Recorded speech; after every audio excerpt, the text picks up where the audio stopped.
ध्यान के दौरान मन को नकारात्मक विचारों से कैसे बचाएं? अक्सर ऐसे सवाल हमारे मन में आ ही जाते हैं, क्योंकि किसी नए काम को आरंभ करने में पुराने काम की आदतें नहीं जाती। इसलिए ध्यान लगाने के दौरान नकारात्मक विचारों का आना स्वाभाविक है। कैसे पाया जाए नकारात्मक सोच से छुटकारा? तो इसका सीधा और साधारण उत्तर है समर्पण। समर्पण कैसे करें और किस चीज का करें? जी हां, आपको समर्पण करना है अपने सोचने की शक्ति का। महात्मा गौतम बुद्ध के जीवन से एक घटना को आपको सुनाने जा रहा हूं, जिससे आपको ध्यान के दौरान नकारात्मक सोच से छुटकारा पाने के रास्ते का ज्ञान हो जाएगा। लेकिन इस कहानी को सुनने से पहले आपसे 2 चीज मांगता हूं, एक लाइक और दूसरा चैनल को सब्सक्राइब, और हो सके तो अपनी तरफ से एक प्यारा सा कमेंट कर देना। चलिए सुनते हैं आज की ये मोटिवेशनल कहानी। एक बार महात्मा बुद्ध अपने कुछ शिष्य के साथ दोपहर के समय एक जंगल के रास्ते जा रहे थे। जंगल में कुछ दूर पहुंचकर महात्मा गौतम बुद्ध को प्यास लगी। उन्होंने अपने एक शिष्य किरण से कहा कि उन्हें प्यास लगी है। उस जगह से 1 मील पीछे एक नदी है, जो उन्होंने आते समय देखी थी। किरण को उन्होंने वहां जाकर पानी लाने को कहा। 1 मील की दूरी तय करके किरण जब उस नदी के पास पहुंचा तो देखता है कि उस नदी का पानी गंदा था। शायद उस नदी को किसी बड़े दल ने सवारी सहित पार किया था। जब किरण ने देखा कि पानी सा नहीं है और इसे ले आना उचित नहीं है, तो वो वापस वहीं आ गया जहां गौतम बुद्ध उसका इंतजार कर रहे थे। किरण ने गौतम बुद्ध के समक्ष सारी स्थिति रखी और कहा कि हम आगे चलकर किसी दूसरी नदी से अथवा किसी अन्य स्रोत से पानी पी लेंगे। पर महात्मा बुद्ध ने ये बात ना मानी और कहा कि उन्हें उसी नदी का पानी पीना है, इसलिए वो दोबारा जाए और उसी नदी का पानी लेकर आए। किरण इस बात से बहुत हैरान हुआ कि महात्मा बुद्ध को उसी नदी का पानी क्यों पीना है, लेकिन महात्मा बुद्ध के आगे वो कोई प्रश्न नहीं उठा सकता था। किरण फिर से उस नदी की तरफ चला गया।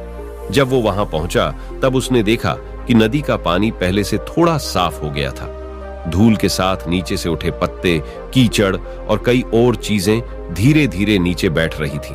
बाकी की गंदगी पीछे से आने वाला पानी अपने साथ बहाकर ले जा रहा था। किरण सब धीरे धीरे देख रहा था। वो वहां कुछ देर बैठा।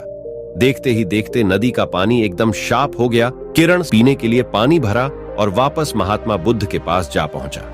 पानी लेकर पहुंचने पर सबने पानी पिया। तब महात्मा बुद्ध ने किरण से पूछा, तुम तो कह रहे थे कि पानी पीने के लायक नहीं है, तो फिर यह पानी इतना स्वच्छ कैसे? भगवान, वो तो पहली बार में गंदा ही था, बाद में साफ हो गया। तो तुमने पानी साफ कैसे किया? क्या तुम पानी में से गंदगी को हटाने लगे, या फिर तुमने पानी में जाकर गंदगी से लड़ाई की? ऐसा क्या किया तुमने कि पानी साफ हो गया? भगवान, क्या मजाक कर रहे हैं? मैंने कुछ भी नहीं किया। जब मैं दोबारा गया तो पानी थोड़ा साफ हो चुका था। कुछ क्षण बैठकर प्रतीक्षा की, उसके बाद पानी एकदम स्वच्छ हो गया। यही तुम्हारी शिक्षा है। किरण, इसे ग्रहण करो। पानी की तरह तुम्हारा मन भी होता। जो आज तुम उस नदी के साथ करके आए हो, वही अपने मन के साथ करो। अगर तुम मन में आए नकारात्मक विचारों के साथ छेड़छाड़ करोगे तो वे सदा ही तुम्हारे मन में बने रहेंगे और तुम्हें गलत कामों की तरफ बढ़ाते रहेंगे। अगर नकारात्मक विचारों के प्रति अपने मन को शांत रखोगे तो वो विचार अपने आप चले जाएंगे। ये विचार भी मन रूपी नदी की तरह है। अगर इसमें गलत विचारों के कीचड़ सामने आते हैं तो उनकी उपेक्षा करो, उन पर अपना ध्यान केंद्रित मत करो। नकारात्मक विचार अपने आप चले जाएंगे। किरण अब तक सब समझ चुका था। इसके बाद कुछ देर विश्राम करके वो सब फिर से आगे बढ़ने लगे। मित्रों, इसी तरह हम भी जब अपने अहम को त्याग कर बुरे विचारों से दूरी बनाएंगे तो अच्छे विचार अपने आप हम तक पहुंच जाएंगे। अनावश्यक और नकारात्मक विचारों से छुटकारा पाने का यही सबसे सरल और सुखद माध्यम है।